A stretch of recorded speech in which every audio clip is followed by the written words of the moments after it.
I'm curious from your perspective, how firms or how you all have been able to go about adopting technology, evolving the technology that you're using, given the rapid pace of evolution of technology in our space, but still sticking true to who you are. How do y'all go about that of staying ahead of the curve and innovative with technology, but staying true to your core values and your core philosophies and who you are as a firm and, and serving your clients?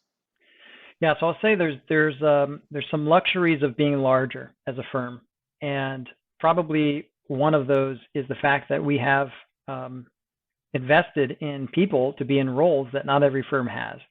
And so, as the firm has grown and we've chosen to not necessarily be bleeding edge with technology, but we know that innovating from a technology standpoint for a financial services space, there's a lot of there's a lot of things you can do with technology.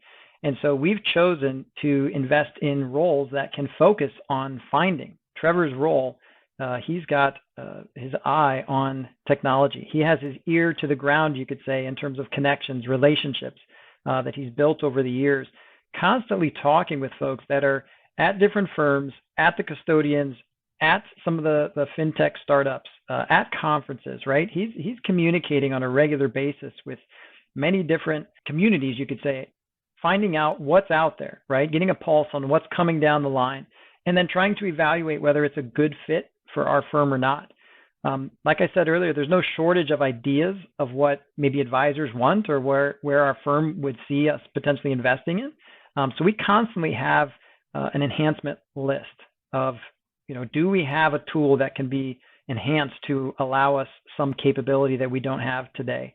Or do we need to find one or invest in one and see what the capabilities are? The part of your question where you asked, how do you still kind of stay true to the core of let's say the service that you provide, right? The people that have been with you for 10, 15, 20 years or longer, how do you make sure that you're not so far forward that you're maybe ignoring the service that they need and recognizing what they might want?